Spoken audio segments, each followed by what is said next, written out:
Boa noite, pessoal. Boa noite, lindas meninas. Com muito carinho que a gente vai receber hoje aqui a professora Lucila Bassan Zorzato. Ela é doutora em letras pela Universidade Estadual Paulista Júlio de Mesquita Filho, Unesp de Assis. Possui mestrado em Teoria e História Literária pela Universidade Estadual de Campinas e a Unicamp. Graduou-se na Universidade Estadual Júlio de Mesquita Filho, de Unesp de Assis também. Ela tem licenciatura plena com habitação em língua portuguesa e língua alemã e suas respectivas literaturas.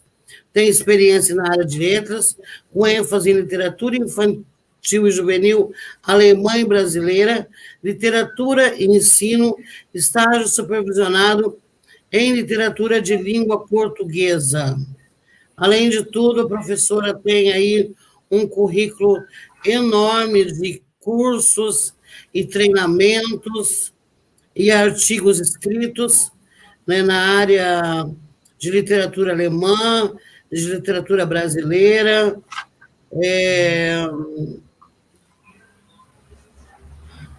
Atualmente ela está no Rio Grande, no Mato Grosso do Sul, trabalhando como professora na Universidade Federal da Grande Dourados, a UFGD, e na Universidade Estadual do Mato Grosso do Sul, o UMS, e no Centro de Formação Continuada do Professor do Instituto da Linguagem, CEFIEL. Trabalhou também na Pontifícia Universidade Católica do Rio Grande do Sul, a PUC do Rio Grande do Sul. Bom, ela tem um currículo vasto, extenso, muito bem preparada, né? E eu estou muito orgulhosa de ter a Lucila aqui hoje. Infelizmente, a Alessandra está um pouco doente, não pôde comparecer, e a Lucila está nos agraciando com a presença dela. Ela é minha amiga há pouco tempo, mas aprendi a ter um apego muito grande por ela. Nós trabalhamos juntos no CRELIT, que é a linha 2 de estudos de literatura infantil e juvenil, junto com o Tiago e outras pessoas da área que representam aqui no Paraná a literatura infantil e juvenil. Então, eu vou passar a palavra à professora Lucila. Aproveitem muito, que eu tenho certeza que ela tem muito o que oferecer para vocês, tá? Um abraço a todos. Olá, boa noite. Na verdade, para mim é boa tarde, né? Porque aqui no Mato Grosso do Sul já são 5 da tarde, né? E para vocês em São Paulo já são 6 horas. Eu agradeço demais a fala, a apresentação carinhosa da Maria Miguel. Na verdade, a gente se conhece há pouco tempo, mas somos filhas do mesmo orientador, né? Que é o professor João Luiz Secantini. Acho que a gente não se encontrou porque entramos em épocas diferentes, né? No doutorado. Acho que foi por isso que a gente não se encontrou. Mas nossa equipe de estudos, né, envolve muitos filhos do professor João, e aí a gente acaba tendo essa felicidade de se reencontrar nesse caminho. E hoje, né, recebendo esse convite gostoso para a gente conversar aqui, eu não estou vendo as meninas que estão aí. Agora estou vendo só a mim mesma. Elas estão do lado aqui no chat. Ah, tá. Aqui para mim aqui ainda não aparece. Essa plataforma é nova para mim. Mas, enfim, hoje, então, a gente decidiu, né, conversar sobre um tema gostoso para quem trabalha com formação de leitores e de professores leitores, né, como é o meu caso, conciliando, claro, essas duas grandes áreas de interesse aí que eu tenho me dedicado desde a minha especialização, que é literatura infanto-juvenil, formação de leitores, e a literatura alemã, né, porque eu escolhi fazer alemão como segunda língua dentro da universidade. E aí, pensando nisso, nesse casamento feliz, A proposta é que a gente fale um pouquinho sobre os contos de fadas dos irmãos Grimm hoje. Eu vou abrir aqui o slide e a gente vai começando, assim, esquentar, até que, de repente, mais alguém aí apareça. E a proposta é mesmo que seja uma conversa, né, para a gente pensar sobre essas propostas de leitura, essas propostas de trabalho dentro da sala de aula, né, de atualizar edições novas com edições tradicionais, de pensar a atualização desses contos de fadas aí entre o público também juvenil, né? Então, a gente vai se dedicar um pouquinho a falar sobre isso, mas a proposta é que seja uma conversa. Então, sintam-se bastante à vontade para perguntar, para comentar, enfim, para interromper a hora que vocês quiserem. A hora que eu abrir o slide, a apresentação, não vou conseguir ver vocês, mas é só interromper, fiquem muito à vontade aí para conversar. Eu vou começar, então, para a gente esquentar essa conversa. A proposta é que a gente fale da atualização dos contos de fadas, né?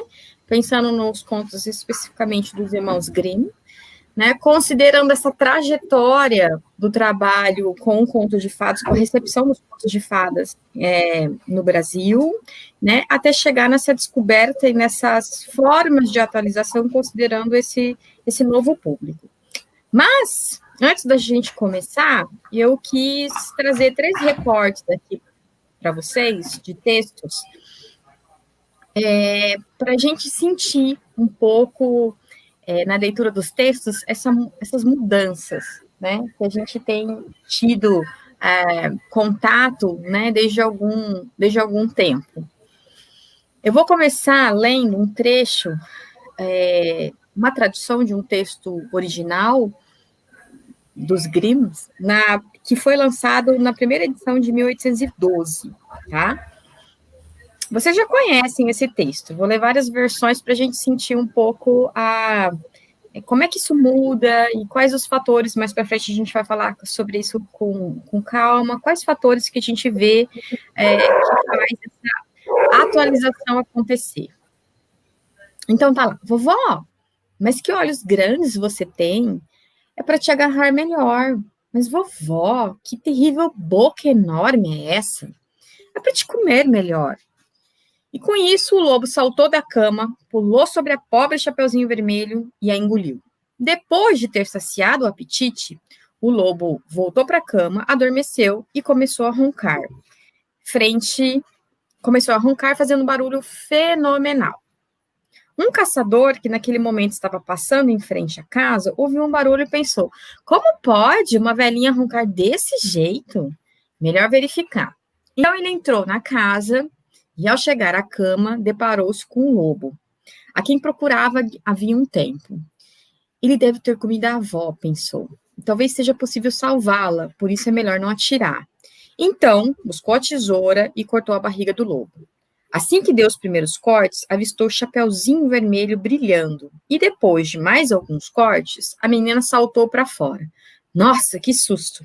Estava tão escuro na barriga do lobo. Logo depois, a avó também saiu com vida. Chapeuzinho correu para buscar pedras bem pesadas que eles colocaram na barriga do lobo. E quando ele acordou e quis ir embora, as pedras pesaram tanto que ele acabou caindo morto. A segunda versão é um trechinho do Perrault, de 1697, da mesma história, mas que assume um perfil bem diferente. Quer dizer, antecede a versão dos irmãos Grimm. O lobo, vendo-a, Chapeuzinho, né, entrar, disse-lhe, escondendo sobre as cobertas: põe o bolo e o potinho de manteiga sobre a arca e venha deitar aqui comigo. Chapeuzinho Vermelho despiu-se e se meteu na cama, onde ficou admirada ao ver como a avó estava esquisita em seu traje de dormir. Disse a ela: vovó, como são grandes os seus braços. É para melhor te abraçar, minha filha. Vovó, como são grandes as suas pernas. É para correr melhor, minha netinha. Vovó, como são grandes as suas orelhas. Ah, para te ouvir melhor, minha netinha. Vovó, como são grandes os seus olhos. É para ver você melhor, minha netinha. Vovó, como são grandes os seus dentes. É para te comer. E assim, dizendo, o malvado atirou-se sobre a Chapeuzinho e a comeu. E ela morreu e acabou. E aí, o lobisomem chegou à casa da vovozinha e a matou. Guardou um pouco de carne dela na despensa e uma garrafa de sangue na prateleira. A menininha finalmente chegou e bateu à porta. Empurra a porta, disse o lobisomem. Ela está presa com um balde de água. Bom dia, vovó. Trouxe um pão quente e uma garrafa de leite para você. Coloque na despensa, minha filha, e pegue um pouco de carne que está lá e a garrafa de vinho na prateleira. Enquanto a menina comia, um gato a observava e disse: que vergonha! A cadela está comendo a carne e tomando o sangue da vovozinha. Tira a roupa, minha filha, e venha para a cama comigo, disse o lobisomem. Mas onde devo colocar o avental? Jogue no fogo, você não vai mais precisar dele. E ela perguntou onde deveria colocar todas as roupas: o corpete, o vestido, a anágua, os sapatos e as meias. E o lobisomem respondia: jogue no fogo, você não vai mais precisar deles. Quando entrou na cama com ele, ela disse: mas vovozinha, como você está peluda? É para te manter aquecida, minha filha. Vovozinha, que unhas compridas você tem? É para coçar melhor, minha filha. Mas vovó, que ombros largos você tem? É para carregar a lenha. E que orelhas grandes? É para ouvir melhor. E que nariz grande, vovozinha? É para cheirar melhor o meu tabaco, minha filha. E que boca grande você tem? É para te comer melhor, minha filha. Mas vovó, eu preciso fazer xixi lá fora. Não, faça aqui na cama, minha filha. Não, vovó, eu realmente tenho que ir lá fora. Tudo bem, mas não demore. O lobisomem, que não era bobo nem nada, né? Amarrou um fio de lã no pé da menina e a deixou ir. Assim que ela chegou do lado de fora, a menina prendeu o fio em uma ameixeira do jardim. O lobisomem começou a ficar impaciente e gritou: você está fazendo cocô? Ela respondeu. Ela não respondeu. Então, pulou da cama e foi correndo atrás da menininha que havia escapado. Ele a seguiu, mas chegou à sua casa bem quando a menininha conseguiu entrar. E aí a história continua. Essa é uma versão alemã que chama-se A Avó, não Chapeuzinho Vermelho, que é de 1870. Já vou falar um pouquinho sobre essas versões para vocês. E aí, uma última versão atual, bem recente, publicada aqui no Brasil, diz assim: meu apelido é Chapeuzinho Vermelho e eu adoro lobos. Não gosto só de lobos, claro. Gosto de muitas outras coisas, como escolher sapato, passear pela floresta, embora digam que é perigoso, lagartixas, geleia de mirtilo, minha capa vermelha e, principalmente, minha avó, que foi quem fez a capa para mim. Quando entro em férias, passo longas temporadas com ela e nunca me entediei ou fiquei com medo. Nem mesmo naquela vez em que o lobo devorou nós duas. Coitado dos lobos. Na verdade, é coitado do lobo. Ele deveria estar morrendo de fome para querer traçar os dois sacos de ossos. Se quiserem, posso contar essa história mais adiante. Então, dali a pouco, ela começa. Naquele dia, chegou um recado de que minha avó estava doente e quis visitá-la. Minha mãe negou no primeiro momento, mas consegui convencê-la, prometendo não sair da estrada.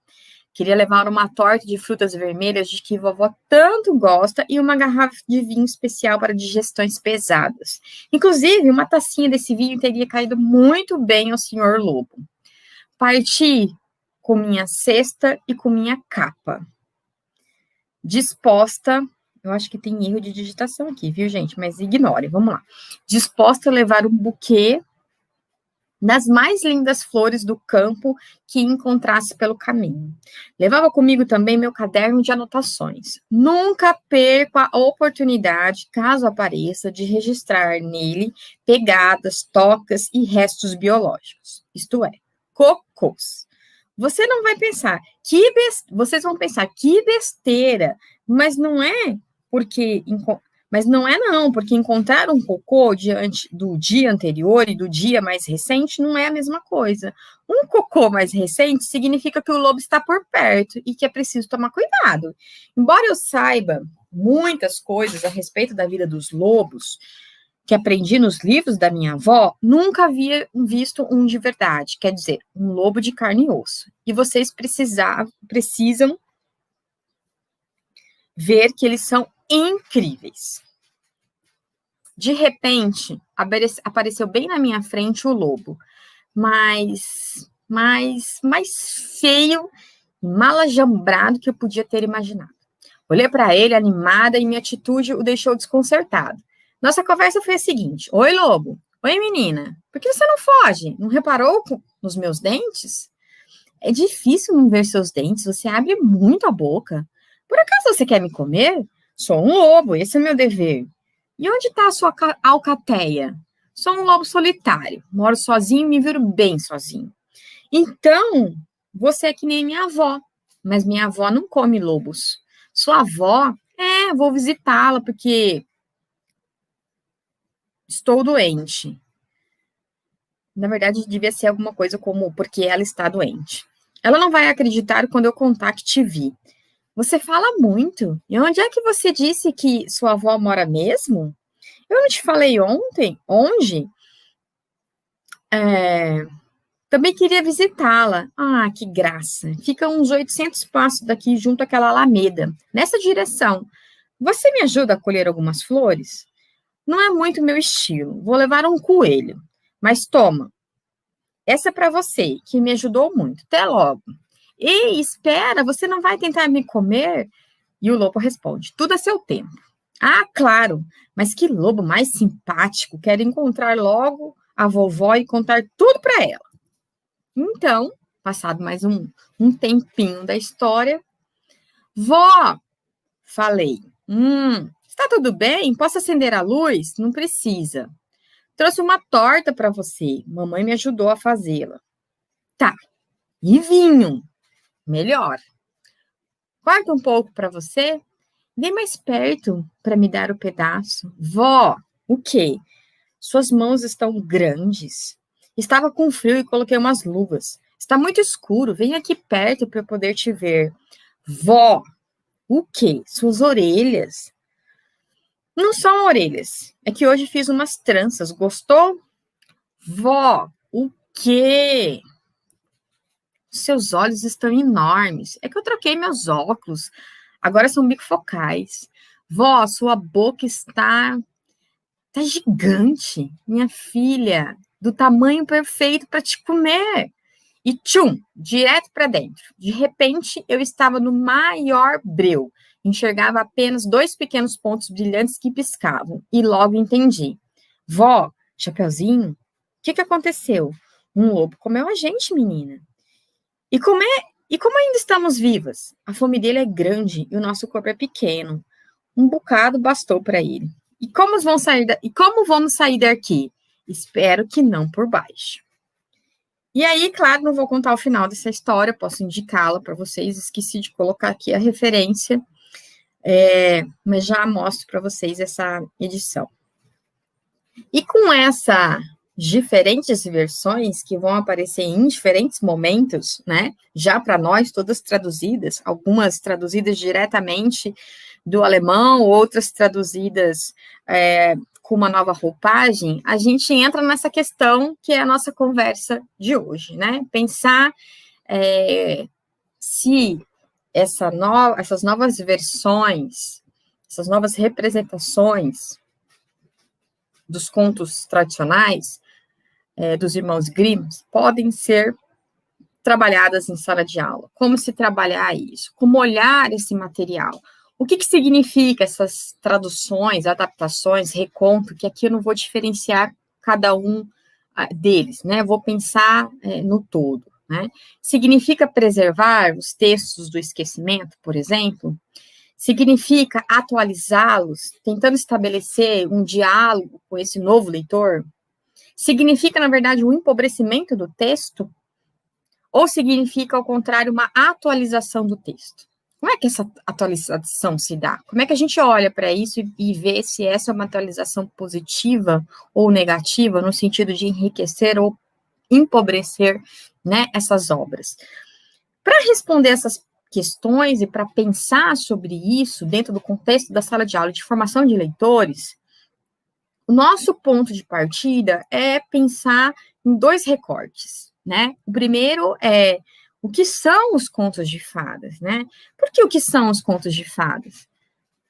Porque a gente precisa saber o lugar desses, o que significa para entender o lugar que eles vão assumir dentro, né, desse contexto atual de leitura, né? Direcionado a crianças, a jovens, a adultos, né?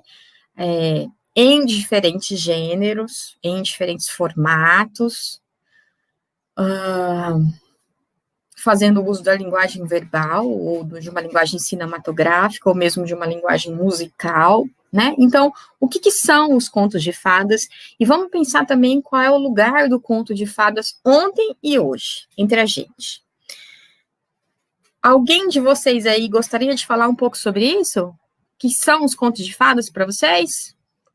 Se a gente pensar na representação dos contos de fadas, a gente pode dizer, né, que o conto de fadas, a princípio, ele tem um grande valor, né, como um texto de tradição oral, né, textos que circulavam na Europa durante a Idade Média, né, e que foram transmitidos de geração para geração, né, dentro e fora da Europa, né, e na medida que eles foram, obviamente, sendo transmitidos, né, eles foram adquirindo cores locais, questões, né, que dialogam mais ou menos diretamente com aquele lugar de circulação. A gente vai ver isso também na medida que a gente vai traçando esse percurso aqui, né, do que são esses contos de fadas. Eles são textos importantes até hoje, né, porque eles justamente despertam, né, a imaginação da criança. Eles vão carregar valores humanos que dialogam sobre o modo de vida, né, o que era importante, como é que eram vistos as crianças, os homens, as mulheres, né, de um determinado momento, de um determinado contexto, né, e a partir disso, eles também fazem a gente refletir sobre a própria condição do homem, né, dentro daquele contexto, dentro daquela tradição, ou mesmo quando a gente se vê diante dessa mudança, né, mudança de olhar. Então, a gente vai ver que nessas muitas histórias que representam esses contos, né, tradicionais, populares, né, a gente, e o Bettelheim vai falar muito bem sobre isso, né, e a gente vai perceber como é que as pessoas pensam, como é que as pessoas se organizam, como é que as pessoas veem a própria representação das crianças, né, como é que se aprende a solucionar ou a pensar determinadas questões, enfrentamentos, né, que dizem respeito a valores ou a situações cotidianas, mas também a valores culturais, né, que dialogam com aquele momento. E é interessante a gente perceber isso. Então, quando a gente lê normalmente uma história, né, a gente fica tão no nível do enredo superficial que a gente deixa, mesmo considerando um texto, por exemplo, mais datado, de se pensar como essas questões podem ser vistas e exploradas dentro daquele determinado texto. E isso já é, por si só, uma grande perda, né? Porque na medida que a gente não vê isso, depois eu vou retomar essas questões que a gente viu ali atrás, naqueles pequenos textos, né? Quando a gente ignora isso, a gente, na verdade, perde, né, de possibilitar uma conversa muito boa com o leitor sobre justamente o que são aquelas representações, né? Que tempo é aquele, o que se diz sobre aquelas memórias, o que se diz sobre aquela forma de ver a criança. Se a gente voltar nesses textos que a gente acabou de ler, a gente vai ver que a edição de Perrault, por exemplo, é uma edição, né, que é uma versão dos contos, no caso desse conto da Chapeuzinho Vermelho, em que não tem final feliz, né? Ela morre e acabou. Quando a gente vê uma outra edição que circula um pouco mais tarde, mas antes da adaptação dos Grimm's, com outro nome, inclusive, dentro da própria Alemanha, a gente vai ver que ela vai estar muito próxima a essas questões que marcam mesmo o que significa, né, a representação daquela menina andando num lugar desconhecido, sem tomar cuidado, falando com estranho, né? O lugar que essa mulher ocupa dentro daquela sociedade, daquela condição de fragilidade, quando a gente vê, né? Tira sua roupa, joga sua roupa fora, joga o colete, joga não sei o quê, quer dizer, as vestimentas, né? Todas essas nuances estão muito presentes ali dentro daquela linguagem, né? À medida que a gente vai vendo outras versões, como a dos Irmãos Grimm, por exemplo, né? A gente vai vendo uma modificação de sentido em que a criança vai ocupar um lugar mais notório ali, enquanto que essa mesma criança, em outro contexto, ela não tinha essa representação de infantil que a gente tem quando a gente pensa nessa criança, né? A gente pensa numa criança ali, mas uma menina que pode estar sujeita a qualquer tipo de coisa, né? Mas sem ficar claro que aquilo é uma criança na representação que a gente tem de infância hoje, né? Daí você vê também que esse final do lobo, né, que coloca lá as pedras e ele vai ser punido, ele precisa acontecer, né, como uma forma de punição por esse erro. A gente vê também o próprio elemento mágico, né, de se abrir, né, a barriga e se tirar o lobo de lá como uma solução possível. Ou, no caso mais atual, essa edição é bem recente, é uma edição do Sesc. Daqui a pouco eu pego ela aqui nas minhas coisas para mostrar para vocês. Ela tem, inclusive, um formato muito bacana, que ela abre de uma forma diferente e tem várias versões do mesmo texto, né, nessas partes desse texto, desse livro. E ali a gente tem inúmeras atualizações, né? Começar pelo jeito que a criança fala, né? Eu tenho o meu filho pequenininho, que inclusive minha mãe tá aqui, e ele não fala para ela vovó, né? É o dia inteiro, vó, né? Ou não sei o quê. Então a gente vai ver nessas atualizações essa forma de... Oi, Maria. Oi. Só para dialogar um pouco, né, sobre o tema, que é fantástico. E por falar em fantástico, a Maria Luísa perguntou se a presença do fantástico é característica fundamental dos contos de fadas.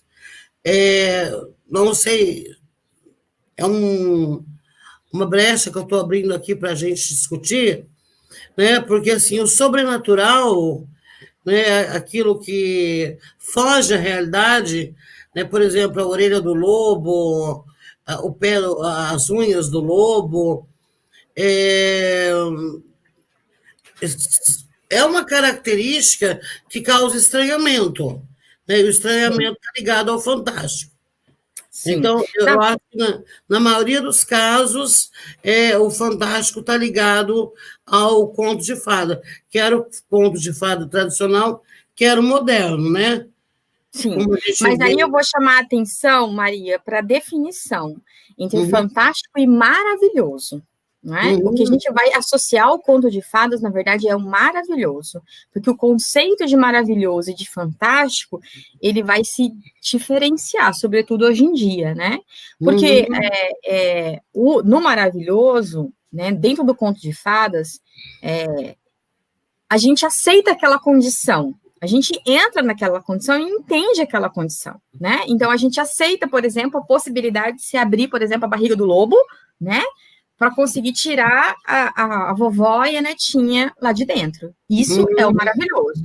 O fantástico, ele tem uma questão diferente, né? Na medida que a gente pensa o seguinte, para o fantástico existir, ele tem que ser muito verossímil com aquela realidade que ele representa, tá? Então, significa que é diferente do maravilhoso. Por quê? Porque o fantástico, ele vai causar no leitor um outro tipo de estranhamento. Vamos pensar no Harry Potter, por exemplo. No Harry Potter, aquele universo mágico, ele já é estabelecido. O leitor entra naquele universo mágico. No fantástico, isso não acontece. Você se vê dentro dele, mas aquilo te causa um estranhamento. E você não vê essa passagem. De repente, você está lá. E você não vê essa passagem tão nítida justamente por quê? Porque ele está muito próximo à realidade, né? É como se a gente estivesse aqui numa situação normal e, de repente, acontecesse alguma coisa, né, que mostrasse para o leitor, né, para o telespectador, para o leitor, que aquilo é diferente do normal, que a gente não sabe muito bem aquilo lá, se é fantástico, o que é aquilo, né? Mas quando a gente fala em contos de fadas, a gente vai dizer do elemento maravilhoso. Aí sim a resposta é o elemento maravilhoso vai estar presente, tá? De diferentes pontos de vistas, mas ele vai estar presente. É uma regra? Não, não é uma regra. Você vai ter contos mais realistas, tá? Em que o maravilhoso não vai se fazer tão presente. Não é uma regra. A gente precisa considerar quem é o autor que produz, em que contexto que ele vai circular. Você entendeu? Então, agora, se você perguntar assim, professora, e dentro dos contos dos irmãos Grimm, né? Que esse eu posso falar com mais propriedade. Aí eu vou dizer que a maioria dos contos tem um elemento fantástico. Mas há contos, desculpa, o elemento maravilhoso, mas há contos que não vão ter. Que vai ser mais próximo. Para Maria Luísa seria a presença do maravilhoso, que é uma característica fundamental dos contos de fadas. Mas não do fantástico, que daí ela vai falar nessa terminologia. O Andrei disse que não seja característica fundamental, mas que é usada frequentemente. É usada frequentemente. E aí, sabe por quê? A gente vai falar sobre isso aqui nessa nossa conversa. Quando você vai ter um trabalho de seleção desses textos voltado ao público infantil, você vai ver esse recurso se estabelecer de um modo mais frequente. Quando você vai... Porque dentro da obra dos irmãos Grimm, nesse próximo passo, eu vou falar sobre isso logo agora, né? Você vai ver que você vai ter textos que vão ser adaptados, mexidos, né? Do texto zero, que a gente chama, né? E pensando no público infantil, esse vai ser um elemento característico, né, desse público. Mas há textos que não chegam para a gente, por exemplo, né? Que não chegam para a gente, porque os nossos textos que chegam, num primeiro momento, se popularizam para nós, ele passa sobre uma vertente, vamos assim dizer, moral, né? Esses textos, sim, chegam com a característica do maravilhoso, mas há textos que não chegam para a gente que isso não está tão marcado dentro do texto. Aí a gente tem uma versão muito mais realista do que maravilhosa. Mas para a maioria dos textos, sim, e isso tem a ver com, no caso dos irmãos Grimm, com o perfil do público, né? Porque eles se propõem a fazer textos para crianças, ou seja, para ser lidos pelos pais, mas que a recepção vai se dar pelas crianças, né? A partir daí que a gente começa a discutir esse gênero, né? Infantil, dizer assim. Respondi? Respondeu. Muito bem respondido. Muito bem. Porque por que eu não vejo os meninos escrevendo? Será que eu estou num lugar errado? Eu estava no lugar errado. Ótimo, legal. Perguntem, assim que fica bom a conversa. E se eu quiser, digam, inclusive, se vocês conheciam essas versões que eu mostrei agora, se vocês não conheciam. Tem mais coisa diferente para mostrar para vocês sobre os irmãos Grimm. Porque tem muita coisa que a gente não conhece. Muita coisa, muita história que a gente não conhece. Podemos continuar? Gente, vocês me falem sobre o tempo, tá? Senão eu vou falar o tempo todo. Fica à vontade, professora. Então, vamos lá. Lucila, Então, você deve estar no stream. Aí, no Facebook, você consegue ver o chat. ah, tá. Gente, eu tenho que falar uma coisa para vocês agora, vergonhosa. Eu não tenho Facebook. Vocês acreditam num negócio desse? Não, mas desculpa, pelo YouTube. Ah, não, pelo YouTube sim. Porque eu não tenho Facebook, gente. Não dou conta.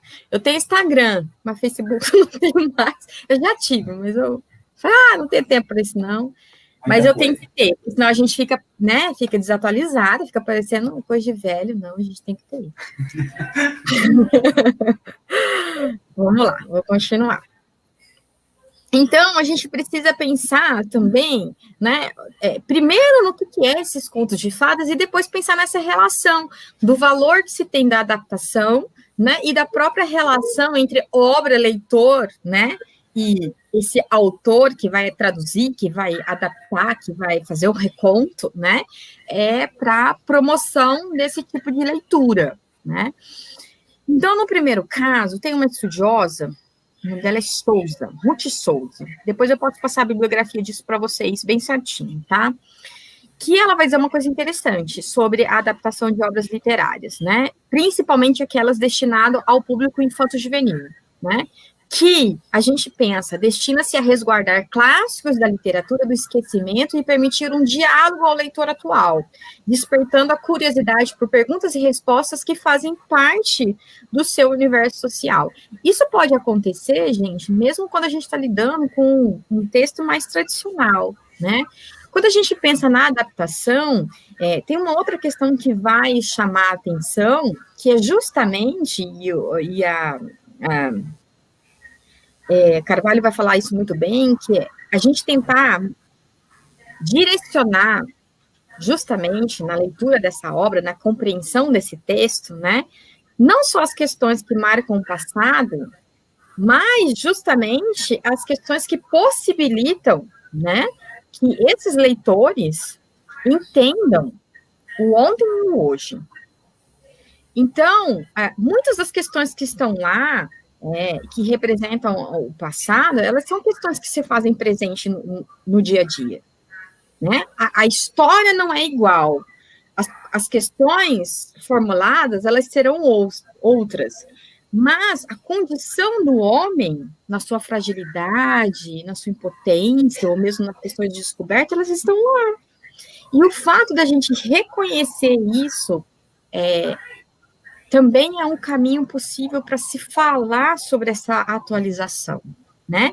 Então, para o adaptador, é importante que ele entenda esse sujeito histórico do seu tempo com quem ele vai falar sobre o ontem e sobre o hoje, ou que ele vai falar a partir da perspectiva de hoje sobre o ontem, justamente para possibilitar não só o embate entre esses tempos de ontem e de hoje, mas também conversar sobre essas indagações que se faziam aos leitores, né, crianças de antigamente, que se fazem aos leitores de hoje, né, e nesse sentido, muita coisa permanece, como a própria questão da violência, porque os contos de fadas, uma das questões que estão ali, né, patentes ali, é a questão da violência.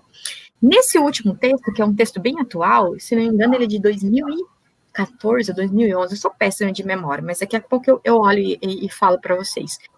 Né? Você tem lá a história dentro da história, ou seja, uma menina que já conhecia os contos de fada e que vai contar essa história, né, para o leitor de hoje, como se ela tivesse vivido isso, né, mesmo conhecendo essa história, tivesse um dia vivido isso, essa situação. E aí, quando ela conta isso, né, a forma de se relacionar com esse leitor de hoje é mesmo pensar sobre questões de curiosidade desses leitores mirins, né, que se coloca ali numa condição de aventureiro, pesquisador, o nome me escapou agora. Esqueci agora, mas assim, esse pessoal que vai fazer acampamento e que fica mesmo olhando cocô, textura de cocô, resíduos, enfim, tudo que eles acham ali eles vão analisando, aprendendo a entender como é que é a lógica do universo, né, natural ali, e como isso casa, né, com essa brincadeira de se pensar, falar de uma história dentro de uma história, com humor, mas também levantando questões sobre a significação daquilo, para aquilo fazer sentido para esse leitor de hoje, né, para esse sujeito histórico aí conseguir se relacionar. Mas a gente vai trabalhando um pouco mais essas questões, assim, de forma mais palatável daqui para frente. E aí a gente chega nessas atualizações, né? Um dos contos que eu tirei para vocês está nessa obra, Contos Maravilhosos Infantis Domésticos, que é a primeira edição que se tem no Brasil, de 1812, 1815, agora tem outras mais recentes, mas essa foi a primeira lançada com a coleção completa dos contos, que são 200 contos e mais 10 textos, que agora eu não vou lembrar se são fábulas, lendas, ou se são misturados, tá? Então, essa edição é uma edição bem significativa, que ela foi publicada pela Kozak Naif, né? Primeiro porque ela foi traduzida direto do alemão, e segundo porque é a primeira edição que reúne num volume único o maior número de contos dos irmãos Grimm. A gente já tinha tido outras edições bem completas, mas não a mais completa, tá? Aqui a gente tem outras edições que são, talvez, bem conhecidas de vocês, inclusive, né? Essa daqui, os Novos Contos de Grimm, por exemplo, é uma edição do Monteiro Lobato, e o Monteiro Lobato faz um trabalho riquíssimo com os contos de Grimm dentro do seu tempo, tá? Dando um caráter a ele que é muito importante, porque vai romper com aquele discurso moralizante relacionado ainda, impregnado ainda, à ideia dos contos de fadas, né? E aí você vai ter edições, como essas aqui de cima, amarelinha, Contos de Grimm, que foi premiada. Ela é uma tradução francesa. A gente vai ver muitas traduções indiretas, mas é um trabalho riquíssimo, foi um dos primeiros textos premiados na década de 80, quando esse tipo de legitimação passa, né, pela questão da premiação.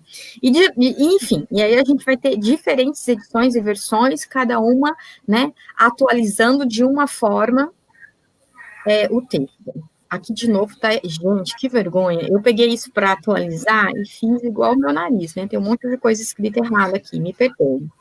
E aí a gente vai falar um pouquinho sobre essa produção dos Grimm, bem rapidinho, tá? Prometo que não vai ser muito demorado.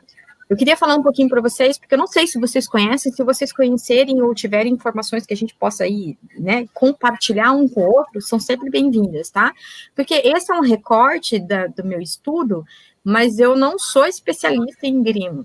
Tá? Eu trabalhei durante no meu mestrado, eu trabalhei inclusive com o Monteiro Lobato, a adaptação que o Lobato faz daquela obra Aventuras de Hans Staden, né? E no doutorado eu dediquei a levantar os títulos da literatura alemã que foram, né, ao longo do tempo, traduzidos e publicados dentro do Brasil, criando uma espécie mesmo de história da literatura alemã para criança dentro do Brasil, né? Porque a gente tem isso com relação a outras literaturas, francesa, inglesa, né? Mas alemão até então a gente não tinha. Então, embora eu passe pelos contos de Grimm, essa não é o meu único foco, né? E aqui, para falar um pouco, porque não sei se vocês conhecem, né? Essa obra foi publicada em 2 volumes, primeiro em 1812 e depois em 1815. E em 1857 é que a gente tem essa última versão, que é essa da Kozak Naif que eu mostrei para vocês, né? Com 200 contos, na verdade. A gente tem outros textos que não são necessariamente contos, tá? Acontece que, até chegar aí, a gente tem uma série de edições, né, que vão sendo modificadas pelos irmãos, né, acrescentando trechos, tirando, substituindo narrativas, tá? Isso vai mudando em função do quê? Em função, justamente, do público. Contos de fadas para o lar e para as crianças, tá? Então, a gente vai ver um pouco dessas... A gente não vai falar aqui sobre essas modificações, a ideia é a gente apresentar de maneira geral, mas num outro dia, se vocês tiverem interesse, a gente pode falar um pouco mais sobre isso. E aí, eu queria só que vocês entendessem que, num primeiro momento, o trabalho que eles se dedicaram a fazer, né, foi um trabalho muito representativo, sobretudo do ponto de vista da concepção do folclore mesmo, como um material estético e cultural digno de ser reunido e ser entendido como literatura.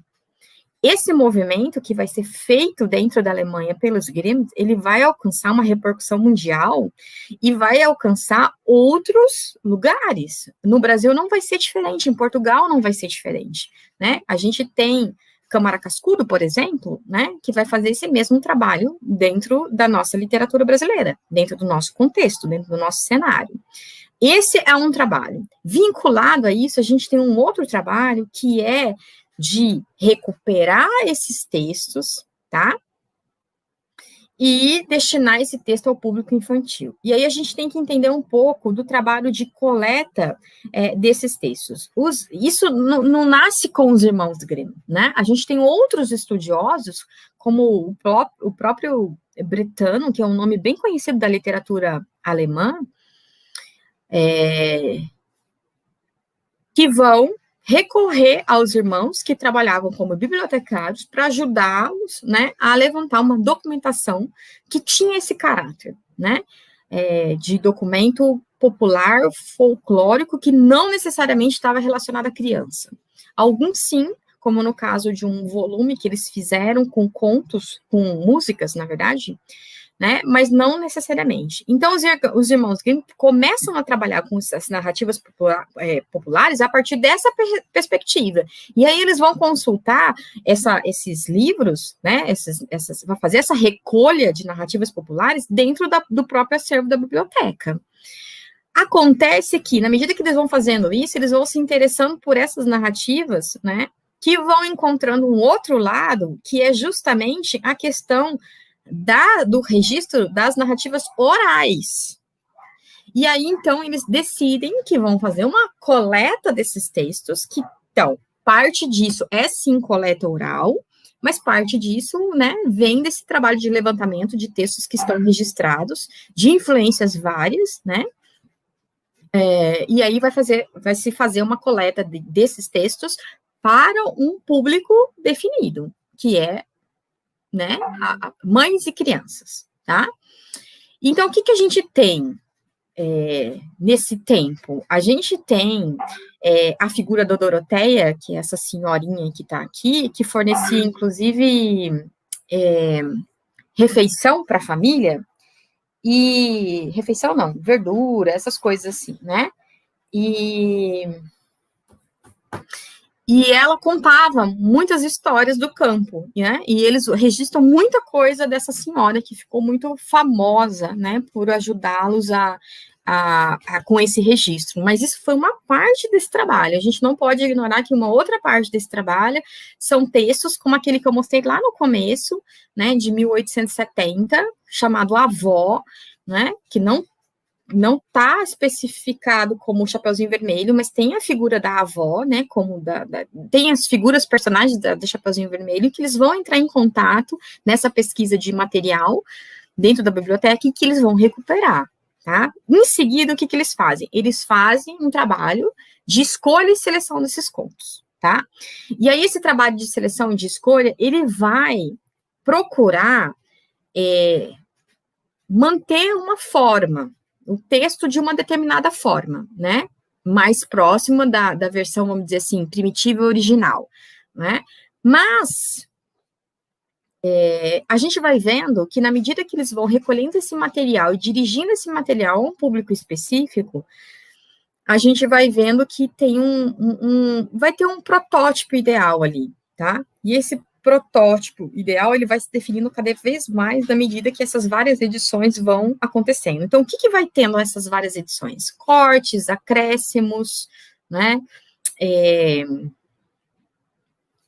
Eles vão juntando determinadas versões, de que tinham algumas coisas parecidas, diferentes, e aí a gente vai ter também, não só contos, né, mas a gente vai ter mitos, fábulas, lendas, sagas, e as histórias vão se misturando, tá?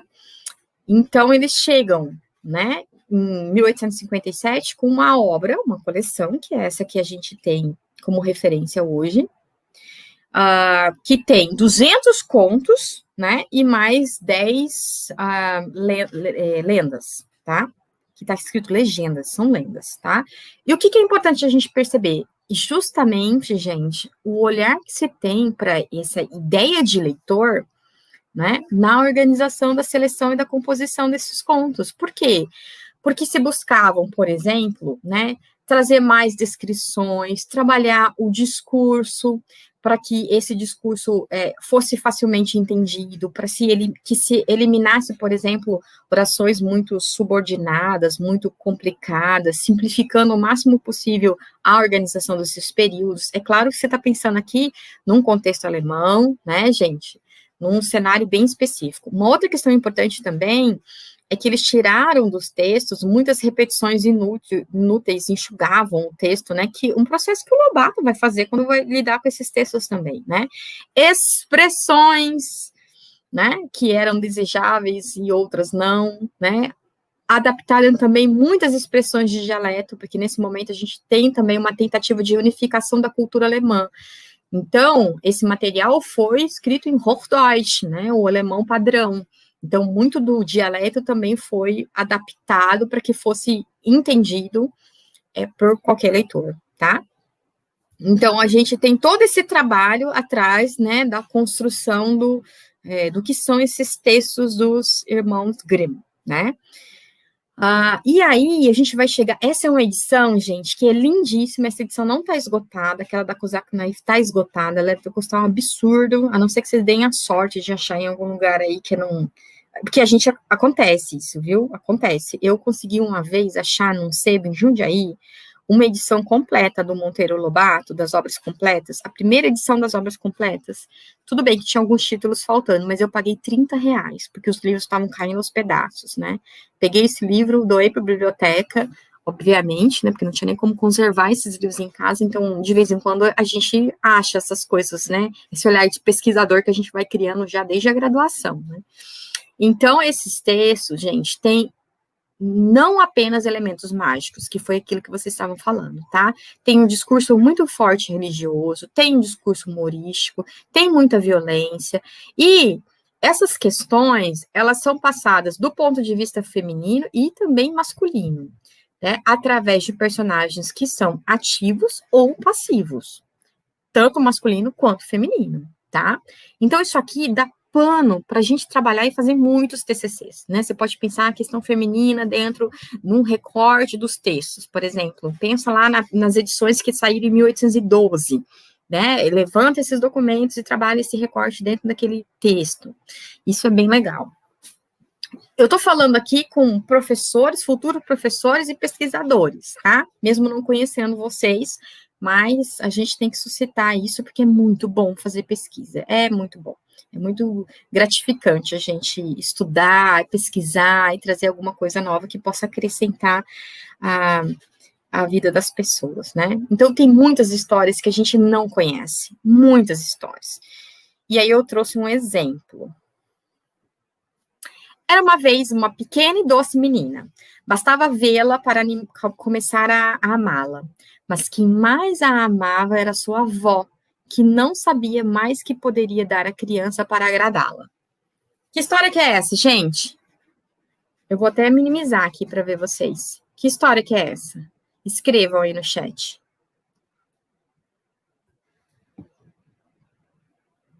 Ninguém vai escrever? Vou ficar no vácuo assim? Vou ler a próxima, mas aí vocês vão colocando aí. Que história é essa, tá? A próxima. Era uma vez, no meio do inverno, e os flocos de neve caíram como plumas do céu.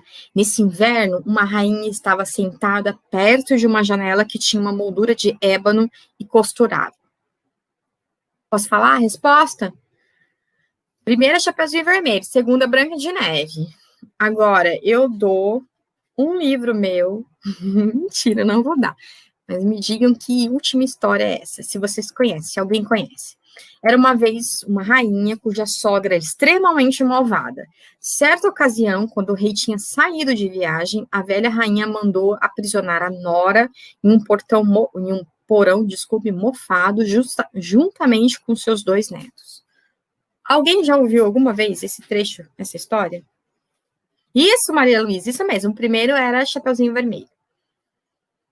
O segundo era Branca de Neve, isso mesmo. E o terceiro? Alguém chuta? Alguém conhece? Da sogra malvada? Pois é. Essa é uma história que está dentro dessa coleção aí de 200 contos, e que não é um conto que a gente conhece, que está aí nas nossas principais coletâneas, né? E uma ou outra mais antiga que a gente tem acesso a esse conto, mas não nas últimas, nas mais conhecidas, tá? E isso tem uma explicação. E aí a gente começa a falar um pouco sobre a trajetória disso no Brasil. Veja lá, gente. Essas publicações no século XIX, elas vão ser, na sua grande maioria, traduções indiretas e que vão precisar de legitimações. O que você está falando, Lucila? Eu estou dizendo que são traduções, muitas vezes, de edições francesas, que já foram traduzidas das alemãs, ou portuguesas traduzidas das francesas, que foram traduzidas do alemão, tá? Então, a princípio, vão circular traduções muito indiretas para a gente. Só depois de um tempo é que a gente consegue, né, com sedes de editoras que vão ser representativas, como a Garnier, ou a própria Laemmert, que é uma editora alemã, né, no Brasil, ao longo do século XIX, é que a gente vai ter traduções, no caso da Laemmert, mais diretas, né? Mas mesmo as traduções da Garnier são traduções francesas, né? Então, essa é uma questão importante. A gente não tem acesso ao texto direto. A gente vai ter isso muito depois. O próprio Lobato vai dizer que fez as suas traduções a partir de edições portuguesas, tá? Francesas, né? Não de traduções alemãs. Inclusive porque ele não sabia alemão também, embora fosse um admirador da cultura alemã. E a outra questão importante, gente, é que o conto de fadas ele vai concorrer com uma literatura edificante e de peso na época, tá? Então, o que circulavam eram textos morais, educativos e vistos com muita, de um ponto de vista muito religioso, né? Por isso, os contos de fadas vão ser vistos aí como coisas duvidosas. Tanto que, veja, quando se vai publicar uma edição que fica muito conhecida entre a gente, que é do Pimentel, em 1896, gente, já virando o século, a gente vai ter ainda esse discurso. Eu vou ler só o trechinho em negrito para vocês, né, que fala sobre a notícia do lançamento dessa obra, que falava sobre contos de fadas. E aí tem lá, na edição do texto, uma justificativa, né, para dizer que aquilo não era um livro que tinha que ser ressarcido aí, de que tinha que ser condenado, combatido pelo povo, e que era comparado, inclusive, à literatura dos negros, que era baseada em fantasia, né, em coisas absurdas e nocivas à criança, à educação da criança.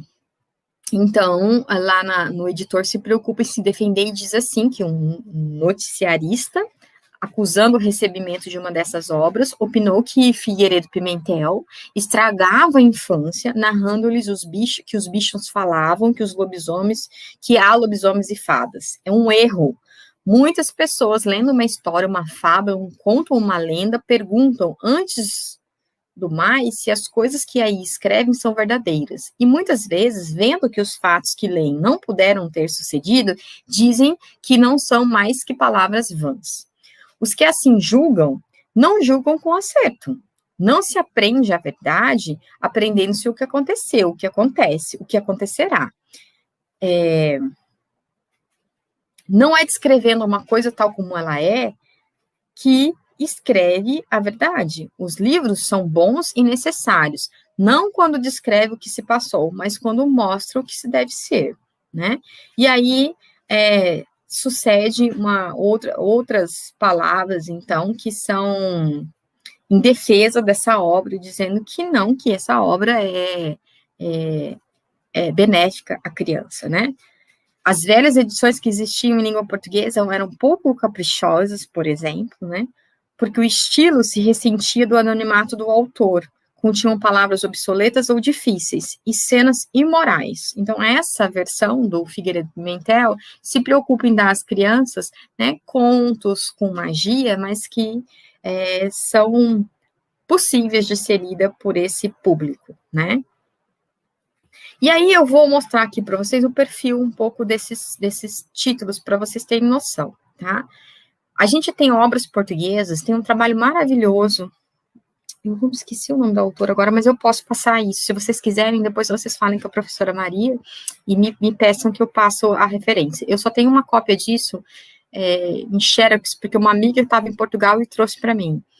Mas é um documento bem legal para quem quer estudar isso. Eu posso disponibilizar, escanear, enfim, disponibilizar para quem quer pesquisar isso, né? Então, você veja, olha só, como isso circula. Contos de fadas para a infância, contos para os nossos filhos, né? Muito depois é que a gente vai ter, né, contos de Grimm. Mesmo as obras brasileiras vão dizer os contos da carochinha, histórias da avózinha, histórias do arco da velha, tá? Claro que a gente vai ter, entre um ou outro momento, já no século XX, né, histórias que vão dizer contos dos irmãos Grimm, mas aí, essa publicação, ela vem legitimada. Como que ela vem legitimada? Gente, primeiro porque ela traz o selo da Livraria Garnier, que é a principal livraria do Brasil no século XIX, entre o século XIX e XX. É quem publica, por exemplo, José de Alencar e Machado de Assis, são, né, nossas referências enquanto literatura. E aí você vai ver que essa tentativa de legitimação está no texto todo, né? Olha, traduzidas do alemão, que já é uma coisa importante, né? Fala ainda lá no prefácio da obra, fala sobre o valor desse texto, o valor dos contos de fada, o lugar que eles ocupam na literatura, vamos dizer assim, mundial, enfim, né? E aqui até uma coisa aparentemente significante. Livraria Garnier, gente, olha lá, Rua do Ouvidor, Rio de Janeiro, e o endereço em Paris. São formas de legitimação. E hoje, quando a gente pega esses textos novos, a gente também vai ver outras formas de legitimação. Prêmio Jabuti, Prêmio Finilige, né? Prêmio Monteiro Lobato, né? Ou, sei lá, Acervo PNBE. Tem várias formas de legitimação. Não vamos esquecer que a escola também é uma forma de legitimação, né? Quando a gente entra no século XX, esse receio ainda acontece. Como que a gente percebe sobre isso? Muitas das obras publicadas nessa coleção de uma editora que se faz à frente do seu tempo, que é a Melhoramentos, não tem a autoria definida. Então, a gente tem lá o Gato de Botas e Branca de Neves, ok, Irmãos Grimm, mas tem muitas obras que vêm com coleção Melhoramentos São Paulo, Pequeno Polegar, Cabritinho Teimoso e o filho daqui acho que era Sheik, tá tudo... Mas, enfim, o Pássaro de Ouro. E aí a gente tem duas questões aqui. Mistura-se obras que são do Perrault, com dos irmãos Grimm, e vira uma coisa, assim. E muitas vezes, por exemplo, O Menino do Bosque e a Mesa, o Burro e o Cacete Mágico, que é um texto dos irmãos Grimm, vem com o nome do tradutor, Renato Seneca Fleury. Não vem com a menção direta aos irmãos Grimm. Quando é que isso vai acontecer? Com o Lobato. O Lobato vai fazer um trabalho grandioso sobre os irmãos Grimm, gente, tá? Ele vai dizer nas suas cartas, que ele troca com o amigo Godofredo Rangel, né, que ele está examinando os gibris dados pela Garnier. Então, a gente já tem a fonte que ele está usando, né? E ele diz assim, pobres crianças brasileiras, que traduções galegais, ou seja, traduções portuguesas, faladas em português em Portugal. Temos que refazer isso e abrasileirar a linguagem. Faz, né?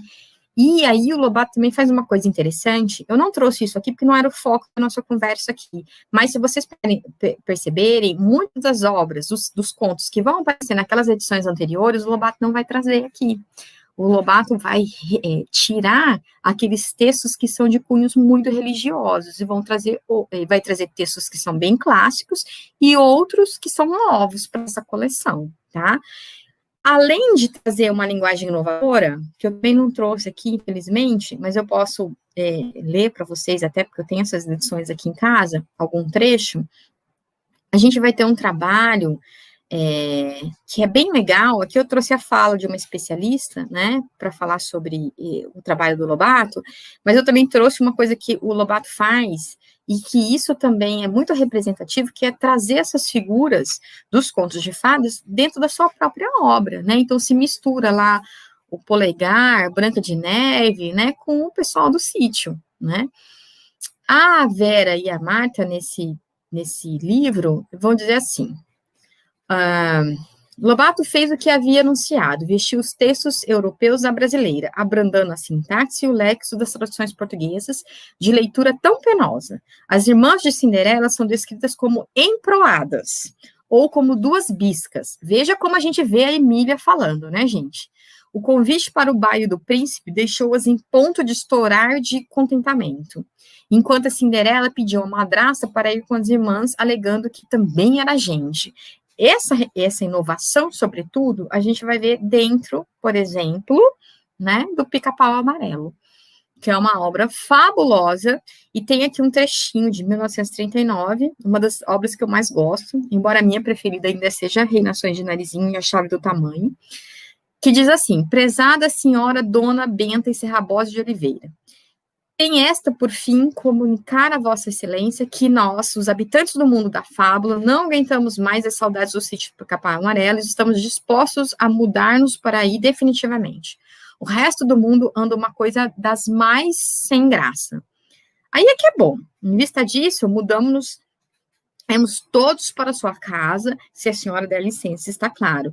As condições foram feitas, e passada uma semana, a mudança dos personagens do mundo da fábula para as terras novas da Dona Benta aconteceu, né? Então veio o Polegar, veio puxando a fila. Logo depois, Branca de Neve com 7 anões, a Princesa Rosa Branca e Rosa Vermelha, são histórias dos irmãos Grimms, né? O Barão de Munchausen com as suas famosas espingardas e pederneiras, e os personagens de todos os contos de Andersen e de Grimm. Então, o Lobato ele vai ser também, nesse sentido, um divisor de águas, tá? O que a gente tem? A gente vai acompanhando, gente, quando a gente pensa nessa seleção dos textos de Grimm, a gente vai vendo também a evolução que vai acontecer do ponto de vista editorial. O Lobato vai dar capas coloridas e desenhos coloridos para esses textos. Em seguida, né, que o Lobato está à frente da Editora Nacional, vocês vão conversar sobre isso depois, imagino que com a professora Maria.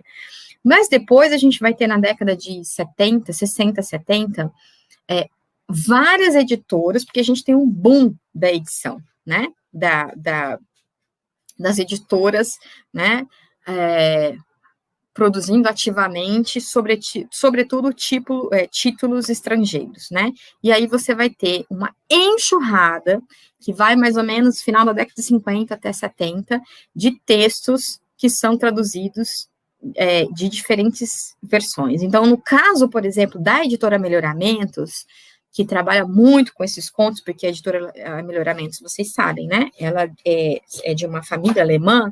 A gente tem títulos que são publicados na Alemanha e que são simplesmente traduzidos para o português e publicados pela Melhoramentos. Eles compram os direitos, não mudam nada. Muda nada. Não significa que esses textos têm muita qualidade em relação à tradução, tá, gente? Mas a gente vai ter de tudo. Por exemplo, na década de 60, entre 60 e 70, olha a quantidade de títulos que a gente vai ter da Branca de Neve, por exemplo, que ao lado da Chapeuzinho Vermelho é um dos títulos mais traduzidos e publicados no Brasil. A gente vai ter edições que são publicadas quase que ao mesmo tempo por diferentes editoras, né? Siciliano, Agir, Brasil, Record, Melhoramentos, enfim.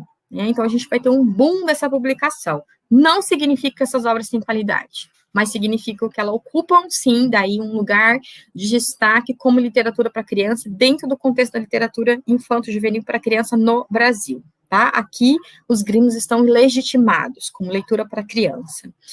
A partir da década de 80 e 90, o que a gente vai ter? A gente vai ter um movimento diferente, que é a preocupação de se traduzir direto do alemão, né?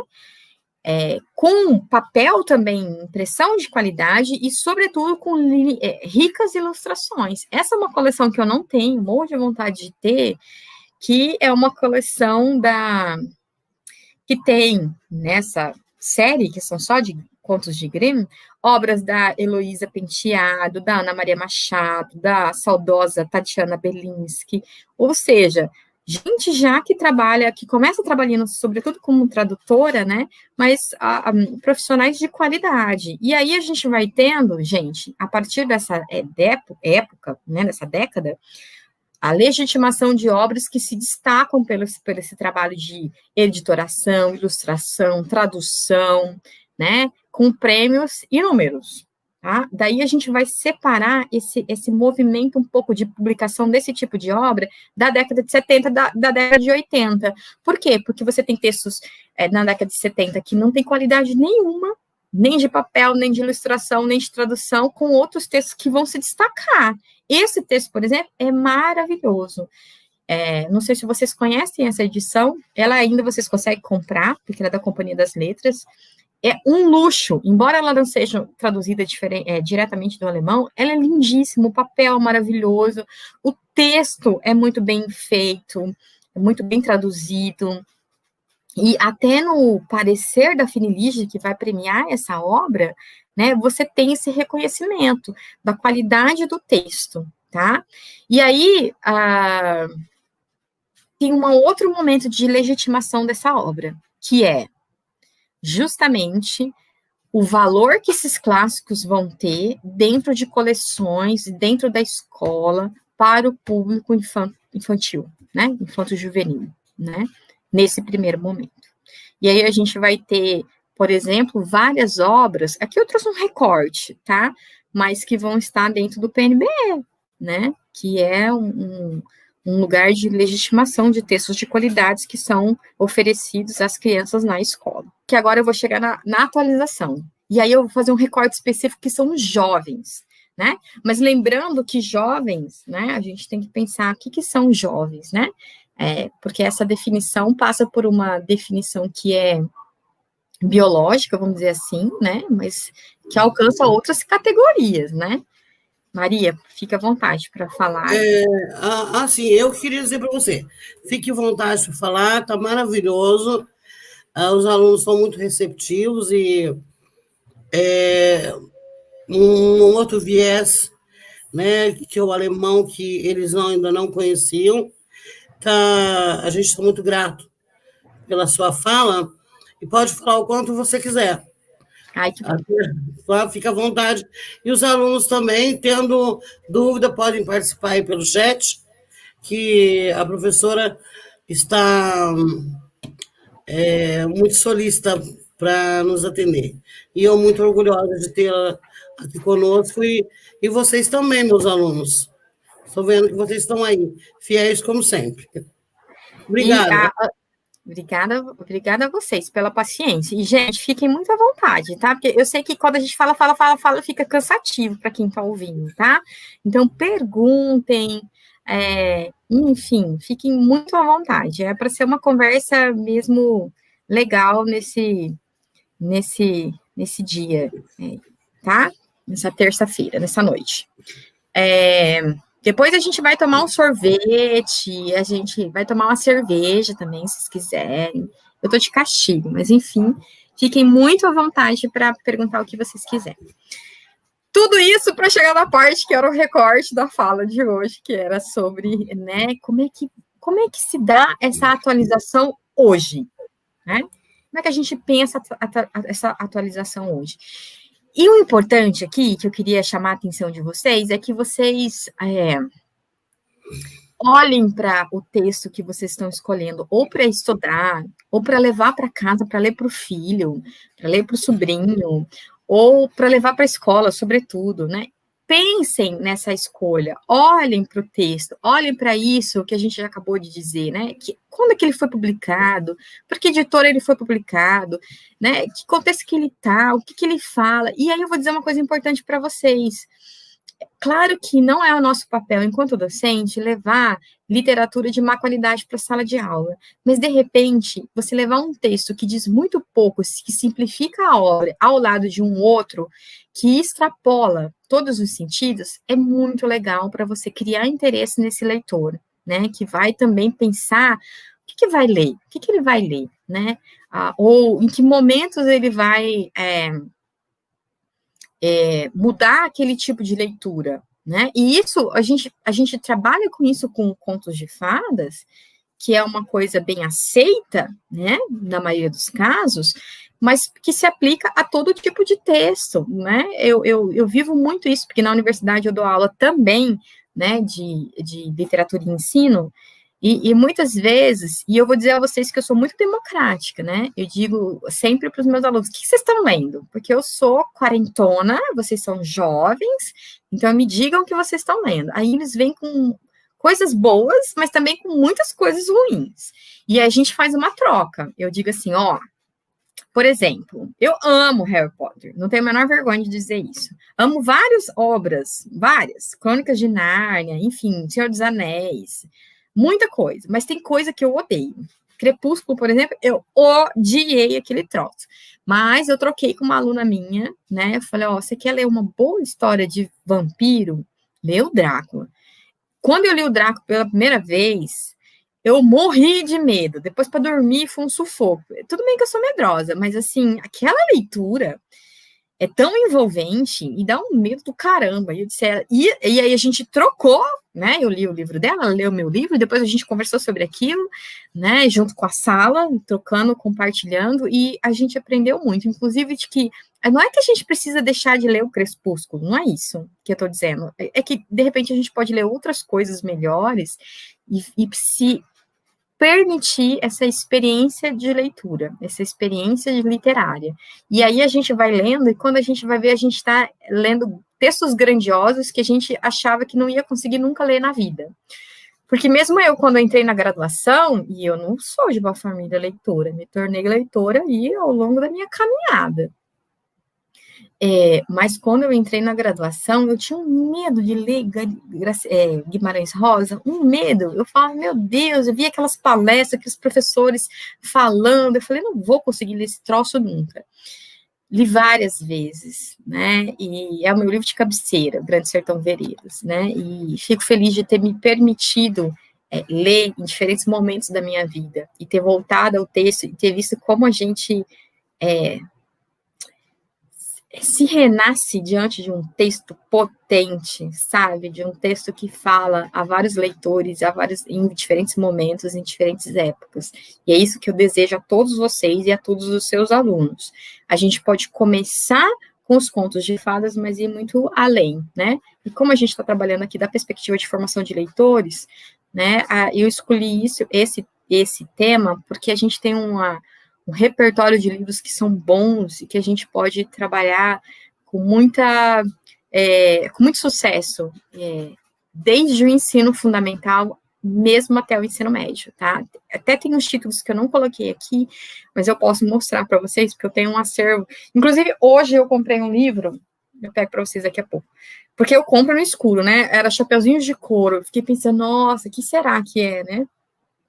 O livro é horroroso, a história é horrorosa, mas a ideia é muito boa. Enfim, mas daqui a pouco eu mostro para vocês. Vamos lá, vamos continuar. Deixa eu beber um pouco de água antes.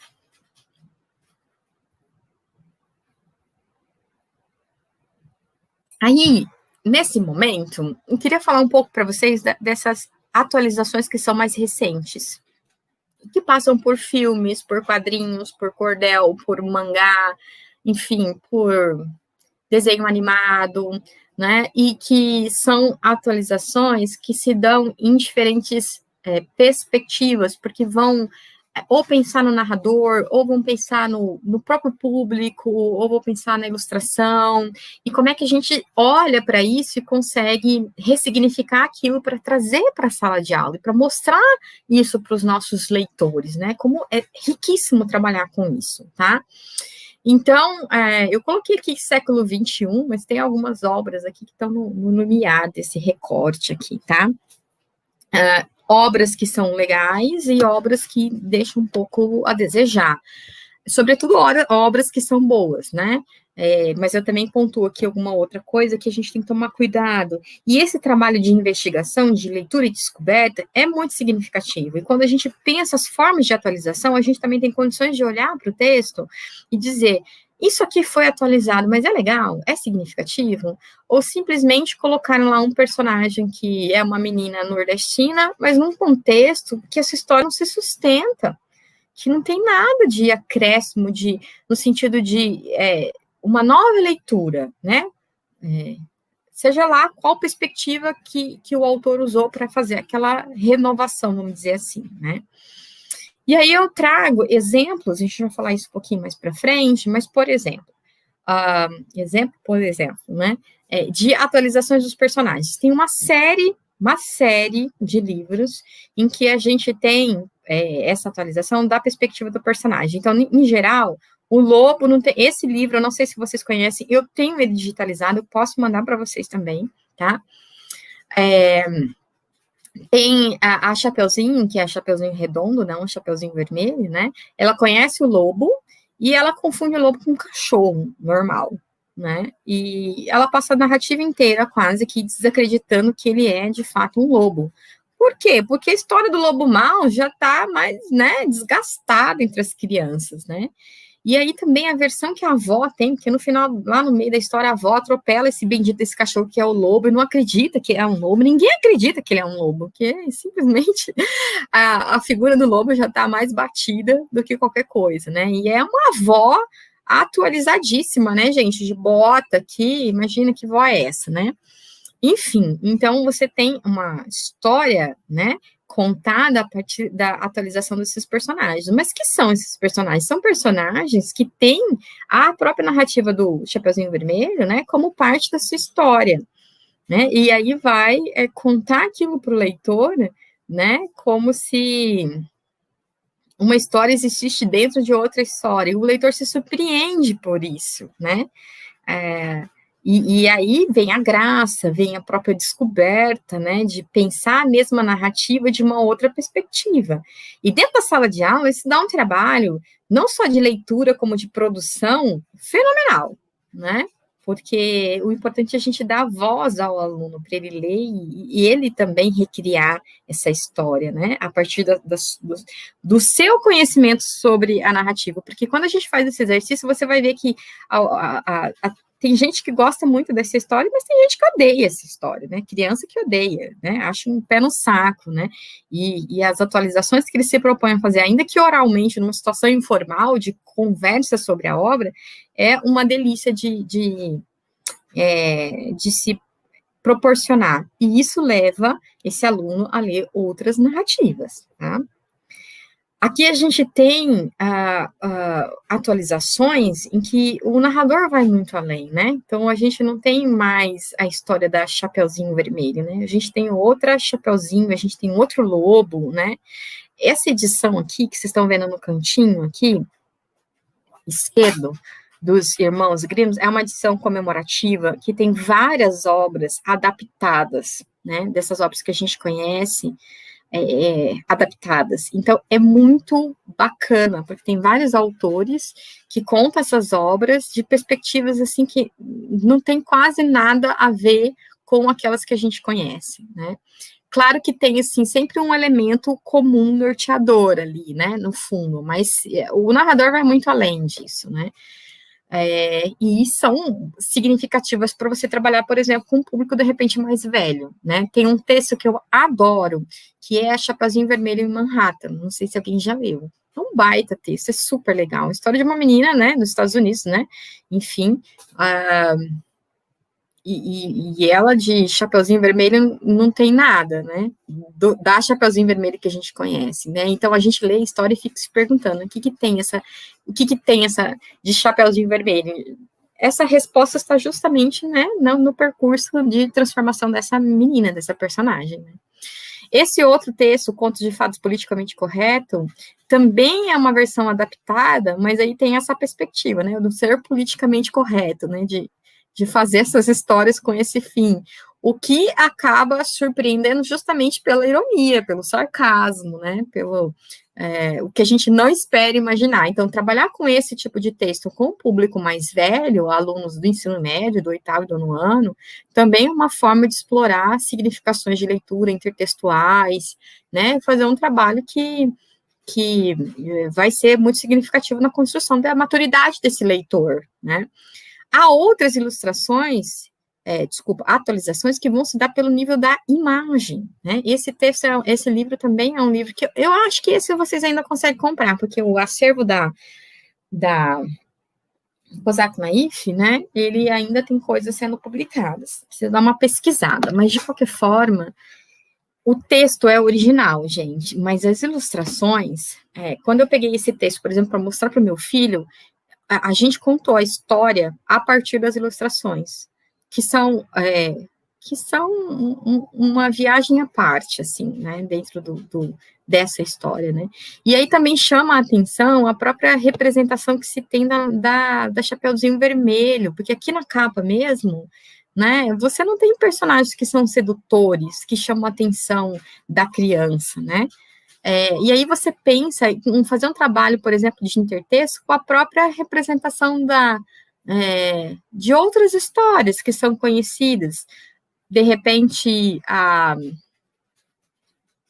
Alice no País das Maravilhas, naquela versão da personagem cabeçuda lá, esqueci o nome daquela atriz que eu adoro, enfim, dá muito para trabalhar também dessa perspectiva. Aqui eu nem fiz um recorte muito, embora eu tenha trazido textos que dialoguem com o público infantil, assim, nessa fase de transição, né, mas eu também trouxe coisas de público, de adolescentes, assim, tá, vamos dizer assim, entre a transição, entre a infância e o começo da adolescência, né, e mais adolescente. Esses são outros exemplos, né, de qualidade de texto de ilustração, em que a perspectiva de imagem, representação de imagem, é muito legal, é muito bonita, e dá para fazer um trabalho, porque esses são livros imagens, na verdade, né, não tem a história contada, né, tem a história contada, mas através das ilustrações, e é riquíssimo de você pensar perspectivas, né, a própria representação dessa figura, por exemplo, aqui que vocês estão vendo do lobo negro, né, da grandiosidade dele em cima dessa figura, né, então todas são questões que a gente ressignifica na obra, né, de como isso dá um novo significado à obra, e aí tem diferentes edições mais doces e mais de estranhamento para esse público, como se pode imaginar. Essa outra edição do Cantinho aqui, eu também tenho ela aqui, eu posso, se eu não tiver escaneada, porque agora eu estou numa onda de escanear todos os meus textos, mas eu posso escanear para mandar para vocês também, se vocês quiserem, porque isso tem que ser compartilhado entre a gente precisa criar uma rede, assim, então vocês mandam o que vocês têm, eu mando o que eu tenho, e a gente vai construindo nossa biblioteca, assim. Também tem uma perspectiva muito diferente da relação dela com o lobo, a partir dessa recriação que se dá ao nível da ilustração, tá? Aí você tem atualizações das narrativas. O que significa isso? Pegar aquelas narrativas que existem nos Irmãos Grimm, mas que são pouco conhecidas entre o público e o leitor. E aí, é claro que você vai privilegiar, por exemplo, nesse caso aqui, histórias sangrentas, né? Porque esses meninos recém-adolescentes amam, adoram, né? E aqui o maravilhoso também se faz presente, né? Mas não se deixa de explorar essa coisa de arrancar o dedo, né? De arrancar a cabeça, de ter sangue para todo lado, enfim, né? Que também é uma forma de atualização do texto e da imagem. E o legal disso é você mostrar para os alunos textos que eles nunca ouviram falar, porque não tem nada de algumas obras até são conhecidas, alguns contos até são conhecidos, mas não tem esses que são mais batidos aí, né, Branca de Neve, Chapeuzinho, né, são outros tipos de textos que tem mais essa relação entre o esperto e o bobo, sabe, esse tipo de questão, né. Essa ainda é uma edição que é bem bacana de se trabalhar, mas ela ainda tem um final, às vezes, meio moralizante, assim. Fiquei com muita expectativa de ter um texto que fosse assim, mas que não tivesse esse final tão moralizante, mais aberto, assim, né? Mas uma hora aparece uma edição assim, né? Se é que já não tem, porque eu também não dou conta de ficar acompanhando tudo, né? Sempre que eu posso, eu compro algumas coisas, mas muito do que a gente compra também não são atualizações que vale a pena a gente trabalhar. Tem essa edição também que vai se dar a partir do gênero. Eu adoro esse livro. Adoro, tá? Eu consegui comprar até uma edição em mangá, em português. E, gente, vou dizer a vocês, eu nunca tinha lido mangá na minha vida, eu não sabia nem por que lado que a gente lia, assim. Aí tinha um professor, na época eu dava aula numa escola aqui, e pedi para o professor me ensinar como é que se lia mangá. Mas eu não sou muito fã, devo dizer, daquele tipo de desenho, assim. Quando eu descobri essa daqui, porque eu gosto muito de HQ, eu gostei bastante, assim. Embora ela seja um pouco mais fiel à narrativa, o texto original, ainda assim, a gente tem um trabalho que é legal de se conhecer, né?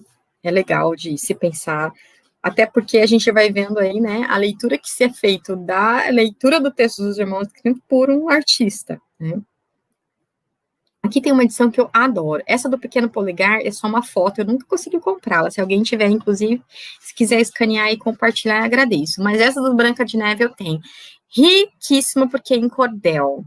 Muito legal, muito gostosa de se ler, divertida, sabe?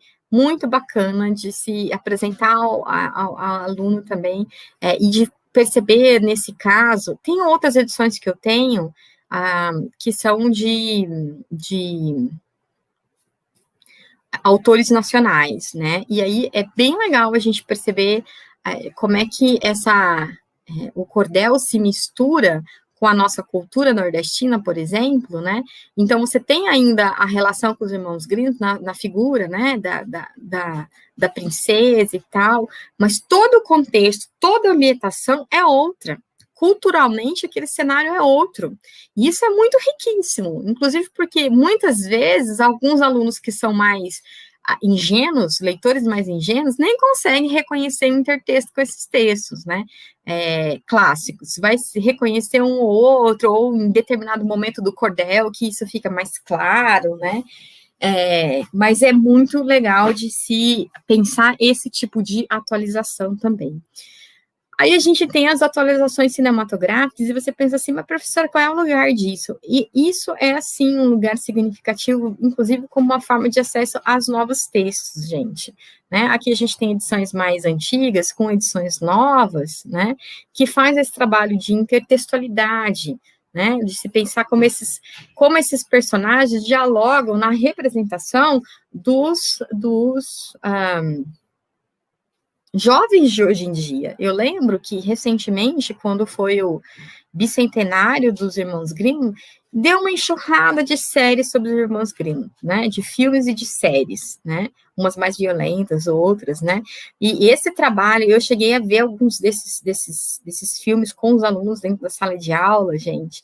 Para você ter uma ideia, eu lembro de uma aluna que reconheceu naquele filme, por exemplo, 50 Tons de Cinza, se eu não me engano, né, a figura da ideia de princesa dela, sabe, da ideia de contos de fada. Nesse dia, inclusive, foi uma discussão dentro da universidade, e foi muito engraçado, porque uma outra que já tinha um pouco mais de idade, falou que se reconheceu dentro do que ela entende por conto de fadas, né, na princesa Diana. Então, assim, foi muito divertido a gente discutir sobre o significado que essas leituras de infância criam no indivíduo ao longo do tempo, né, e mesmo assim num contraste entre o imaginário e o real, né, de pensar como aquilo existe no contexto do maravilhoso, vamos dizer assim, né. E, assim, uma série de adaptações dos contos de fadas, de filme, romance e série, né?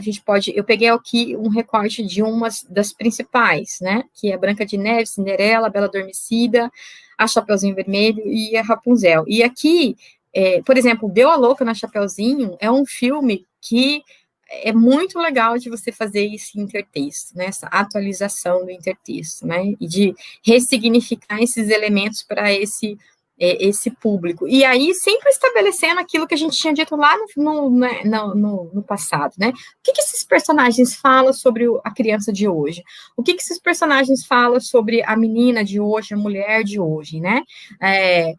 Por exemplo, por que alguém enxerga naquele filme, inclusive que é um filme bem besta, né, gente? Porque, enfim, como é que a gente enxerga uma personagem de conto de fada num filme em que a moça é, né, subestimada a uma condição sexual, mas isso passa por segundo plano, mesmo sendo uma coisa que está ali em cima, né, latente ali no enredo, por conta dessa ideia do cara bonito, rico e tal, né, então, essas questões, essas representações, né, e como se pensa também em aquilo como associando aquilo a outras temáticas que se fazem atual, por exemplo, a questão da própria violência né, abuso de relação, de relacionamento, né, e aí, então, a gente vai ver que a modernização dos contos de fadas ela vai se dar a partir de diferentes elementos. O narrador, os personagens, o cenário, a linguagem, né, Lobato já fazia isso,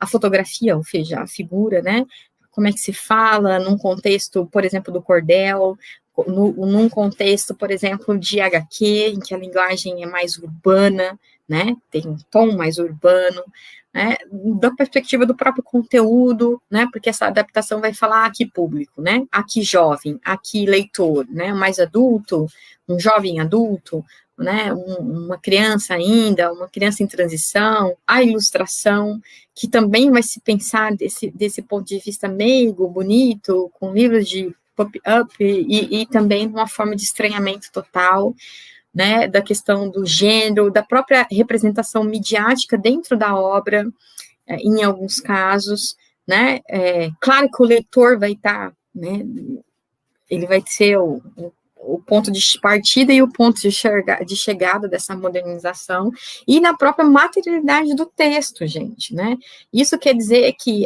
por exemplo, quando você pega uma edição da Turma da Mônica, né, aí você pega da Turma da Mônica jovem e da Turma da Mônica criança e que tem algum intertexto com os contos de fadas, né?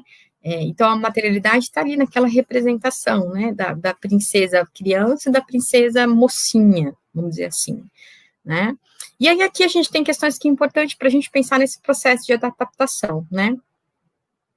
Primeira coisa é que a Vera Tissman, que é uma estudiosa dos contos de Grimm, para quem não conhece e quiser essa referência, ela fala sobre esses textos que a gente vai chamar assim, mas a gente aprendeu com a Vera, né, os textos zero da voz popular, né, que já são sim tomados como reconto, né, e a partir dessa ideia de texto zero, de se pensar, então, essa atualização, esse reconto, essa adaptação, né, eu não vou entrar nesse mérito aqui, né, então, os recontos podem compreender traduções e adaptações de obras literárias, seja convergendo o gênero do texto original, como clássicos voltados ao público infantil e juvenil, seja migrando para um outro gênero, o livro-imagem, o HQ, o cordel, o livro-imagem que eu repeti de novo, mas eu queria dizer com versões cinematográficas, enfim, né?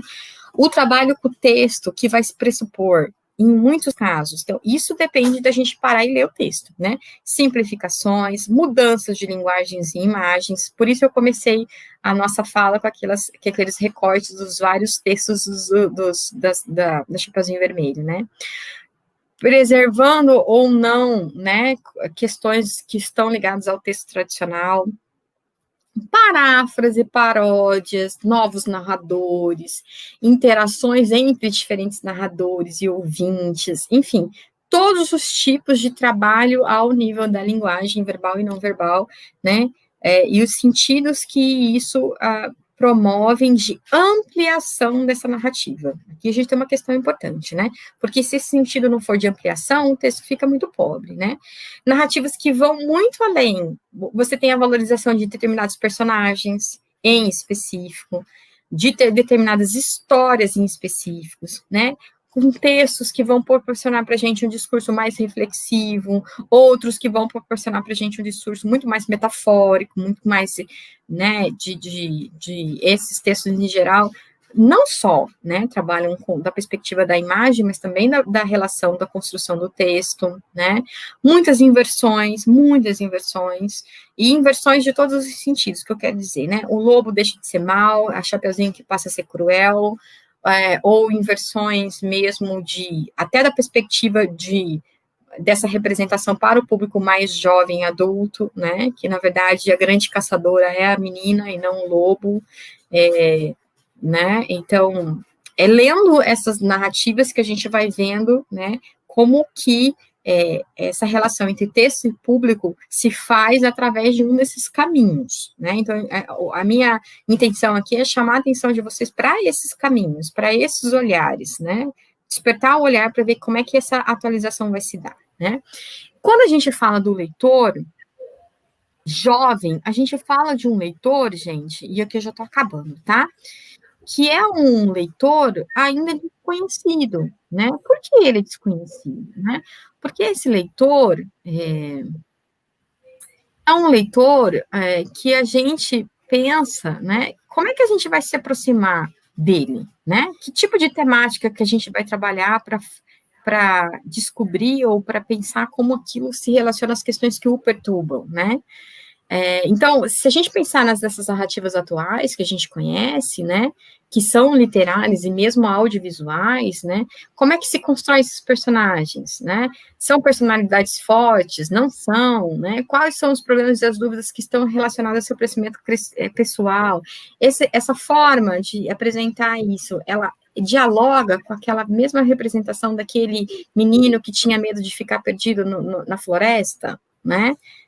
Como as saídas que são encontradas para lidar com esses embates em frente ao mundo, né? Questões que a gente pensa dentro da narrativa contemporânea dos contos de fadas, tá? Já estou acabando. E aí uma outra questão importante, ainda para se pensar da perspectiva do jovem, é o seguinte: os jovens do mundo contemporâneo acompanham todas as transformações que a nossa sociedade vem sofrendo, né? Surge a importância, por exemplo, de representar pela literatura juvenil o meio com que essas crianças e jovens vivem, fazendo com que elas se identifiquem com as obras lidas e, ao mesmo tempo, resgatem valores que estão perdendo e que a colocam em conflito, né? Nesse sentido, a gente precisa procurar nesses textos contemporâneos como é que isso acontece, né? Que temas de fronteira são esses, né? Que jovem que está sendo representado ali? Qual é a questão que ganha reflexão ou problemática ali, né? Essa questão do conto de fadas do cinema também é uma questão significativa de se pensar e de se trabalhar mesmo dentro da sala de aula, porque também isso mudou, né? Quando a gente olha as histórias do passado e do presente em relação à representação dos contos de fadas, há muita diferença, né? Então, isso que eu estou chamando de vocês, da representação desses jovens de hoje, dentro desse contexto, passa justamente por essas significações, né? Elas vão sendo reinventadas, né? O tempo todo, né? Seja na linguagem literária ou não literária, né? Aí, tem um estudioso que dá o exemplo da Cinderela. Eu achei tão interessante esse texto desse rapaz, porque eu de cinema não entendo nada. Ele vai dizer assim, ó, a versão estabelecida por Perrault e adaptada pela Disney é a predecessora da mais violenta, a coletada pelos irmãos Grimm. Nessa, não há nenhuma fada madrinha, mas sim uma árvore sobre um túmulo da mãe da protagonista, onde o espírito da mesma habita zelando pela filha. Eu não sei se vocês lembram essa adaptação. Os Grimm, eles vão dar ênfase às marcas de sangue no sapato quando as meias-irmãs de Cinderela cortam fora seus calcanhares. Tamanho o desespero dela para que seus pés caibam no famoso calçado e não as poupam de um final terrível, em que os pombos bicam seus olhos. Vocês lembram dessa adaptação? Ou não é do tempo de vocês? Pode ser que não. A Disney resolve a questão da madrasta e das meias-irmãs simplesmente focando no final da Feliz da Borralheira, com uma última cena enaltecendo em que a Cinderela e o príncipe se casam e vão embora, e as ruins, né, ficam para trás. A versão da Disney até faz um pouco de brincadeira nesse momento, né? Que a Cinderela torna se perder o sapatinho. Então, quer dizer, aqui ele faz uma leitura do texto e da adaptação que a Disney faz para esse texto perder o seu caráter de violência. Essa questão é que a gente observa nessas versões atuais, pensando na mesma correlação, tá? A gente também tem outros exemplos aqui, que eu queria mostrar para vocês, porque já tem só 10 minutos, né, gente?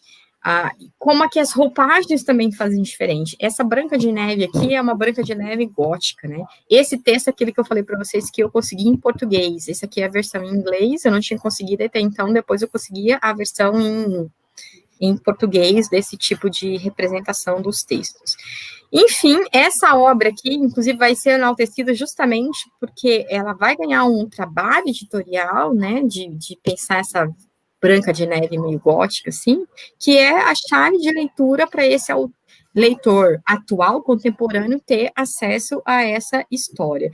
E aí a gente tem muitos outros exemplos, né, o casamento da Chapeuzinho Vermelho, né, a Branca de Neve, o Soldado Guerreiro, essa Branca de Neve aqui que eu falei para vocês das histórias em quadrinhos, né, e que vão ser boas e ruins, tá, gente? Então, como é que a gente avalia isso? Lendo e pensando nessas questões que definem a adaptação.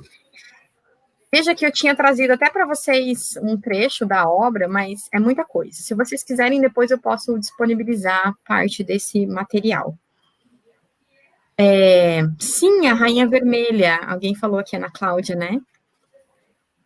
E aí tem acho que um tempinho, um pouquinho, para alguém fazer alguma questão, né, Maria?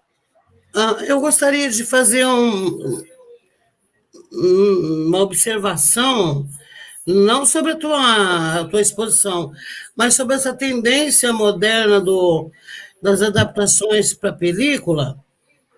E o cinema tem criado assim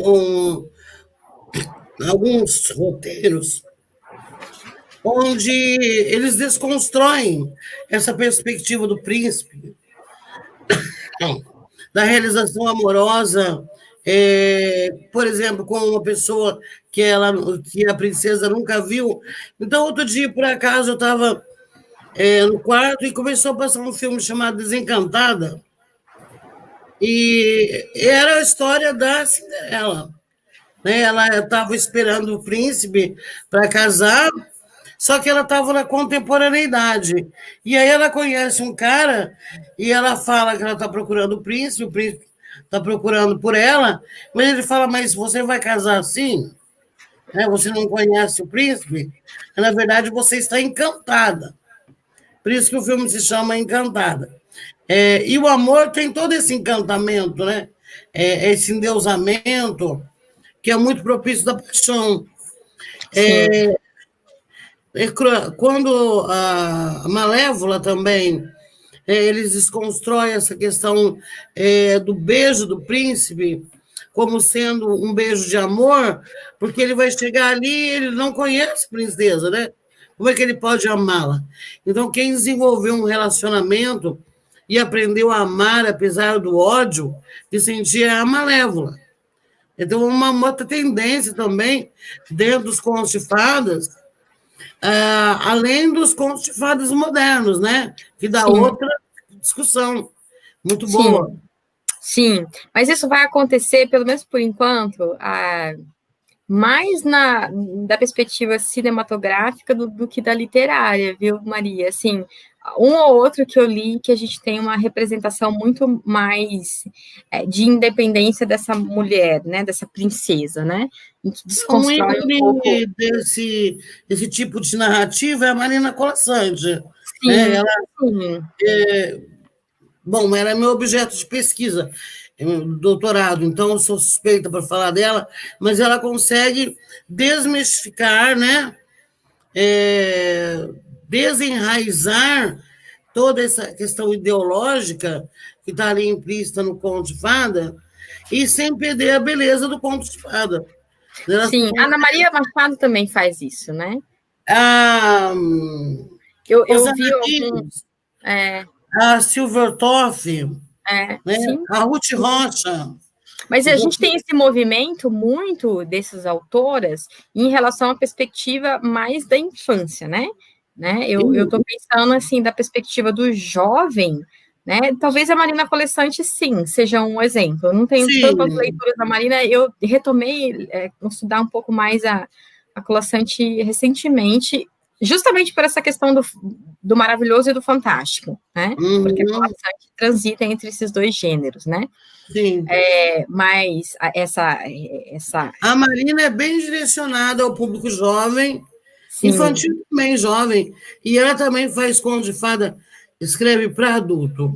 Sim, sim. Eu tenho lido bastante contos dela, mas é uma coisa bem recente para mim, assim. Eu conhecia mais outras adaptações voltadas ao público infantil, né? Esse público de iniciação leitora, e que aí sim a gente tem também essa desmistificação do conto de fadas como a gente conhece, né? E o maior exemplo que eu conheço é a Ana Maria Machado, que até atualmente tem publicado outras obras, sobretudo assim, em relação à representação de princesa, né? Ah, você tem um texto do Hans Staden em quadrinhos? Que legal, mas você tem a versão do Monteiro Lobato, você está dizendo, Gleison? Eu só tenho a Monteiro Lobato, eu não sei se tem outra em quadrinhos. A gente aprende muito com eles, né? Porque eles são leitores atuais, né? Que dão conta de trazer um repertório novo para a gente, né, Maria? Então, é muito legal isso. E, enfim, mas é isso mesmo, Maria. Eu acho que é muito importante a gente trazer também essas novas roupagens para essa representação do conto de fadas, né? Assim, significar isso diante dos alunos, né? E continuar usando os contos de fadas como uma leitura que tem espaço dentro da escola, entre os jovens, né? Com autores de qualidade, como a Marina Colasanti, né? Enfim, Ana Maria Machado. E esse pessoal aí que a gente... Eu acho assim, Ana, a gente lê tanto sobre essa questão da boa qualidade do texto, aí quando a gente pega ali Coraline, por exemplo, você fica buscando esses abismos do texto e aí não consegue... Não enxerga. Foi uma das coisas que eu apontei no texto do nosso grupo. É que parece... Não enxerga o que tem de positivo, né? Verdade. E, bom, eu acho assim que unir conhecimento é delicioso, né? Eu aprendi muito com você, os alunos também. Eu tenho um grupo de contação de histórias e tem vários alunos aí, né? Então, eu acho que eles tinham visto uma visão comigo, puderam ver outra com você, e só acrescentou. Mas, assim, a gente tem 3 minutos, os alunos poderiam aproveitar isso para interagir aí no chat. Gleison, Wennifer, todo mundo, Maria Luísa. Fiquem à vontade. Gleison, me conta aí, qual é a editora essa adaptação que você falou do Hans Staden? Fiquei curiosa agora. A Ruth Rocha adapta o Hans Staden. Sim. Faz tempo que eu não trabalho com o Hans Staden, mas sempre que eu encontro alguma coisa nova também, a da Ruth Rocha eu conheço. A Ana Cláudia falou de uma saga. Qual saga você está falando? Do Crepúsculo? Ai, Ana, eu não gostei muito. Gostei de outras. Mas eu respeito os gostos dos alunos. Todo mundo tem direito de ler o que quiser, né? A gente só não pode levar para a sala de aula aquilo que eles conseguem sozinhos, né, gente? Aí não faz sentido a sala de aula, né? A gente tem que levar textos desafiadores, né? E acho que assim que a gente não pode esquecer do Cândido, né? ele é uma fala constante na nossa área. Não pode esquecer que a literatura tem esse caráter humanizador e a gente não pode sonegar o aluno do direito à literatura. Né? O direito, tanto o direito que o aluno tem de ter casa, comida e lazer, é o direito à literatura, para desenvolvimento do senso crítico, para fruição estética mesmo, é pelo prazer de ler o texto, é o prazer pelo prazer, sem procurar mensagem nem moral nenhuma, Sim, nem da simplesmente ler. função, né? A literatura, é isso mesmo. Acho que a A gente, primeira vez que eu tive esse momento de fruição realmente foi quando eu li Miguelin, do Manuelzão e Miguelin, Uhum, Guimarães Rosa. Quando terminou assim, a última página, eu queria voltar no começo, porque fica aquela contação de caos, né? Que vai seduzindo a gente e a gente não vai percebendo e vai enveredado pela visão do Miguelin, que quando ele acorda para o mundo e vê que o sertão é o mundo, parece que a gente também acorda junto com ele. Ah, não, eu vou ler tudo de novo, porque eu perdi muito durante toda a leitura, né? Olha, ler é um jeito do homem, realmente, sobreviver. e essa é a nossa bandeira, né? Sem a Sobreviver, leitura, crescer, amar, é isso mesmo. isso. Porque eu dizia para o Vicente Antônio outro dia, ele está aí na sala, eu acho que ainda está, que toda escrita, né, de todo bom autor é um ato de amor, né? Por mais que o autor seja, muitas vezes, tenda ao ateísmo, mas quando ele escreve com o intuito de abrir os olhos de alguém. Isso eu estou falando do escritor sério, né? Não da Sim, indústria cultural. Aí que às vezes, né, deturpa as coisas. Mas, assim, é um dom que é desenvolvido, é claro, porque ninguém nasce lendo, assim mesmo. Sim. e a gente vai se encontrando dentro desse ato de leitura. E cada vez mais, né, ampliando esse rol e se maravilhando. E foi Sim. uma noite de ah, de muito aprendizado, eu estou muito grata pela sua presença aqui. Obrigada a vocês pela paciência, pela oportunidade. Vocês podem pegar meu telefone, meu e-mail com a professora, se alguém quiser alguma edição que eu puder mandar. Essa semana, assim, eu tô meio ainda fora do ar, assim, um pouco fora do ar, mas depois do dia 4 eu já consigo responder com mais certeza para todo mundo. E agradeço, de verdade, a oportunidade de estar aqui com vocês. Foi muito bom. Nós teremos outros encontros. Pode ter certeza, Lucila. Que bom. Boa noite para todo mundo. Boa noite, Eu conheço essa adaptação da Jo Oliveira. Conheço. Mas obrigada pela dica aí. E boa noite. Desejo a todos aí um feliz ano novo. Para você também. Vamos continuar se cuidando e caminhando. Beijo. Beijo, Maria. Obrigadão, tá? Beijo no coração. Tchau, gente. Para você também. Tchau, tchau. Tchau, tchau.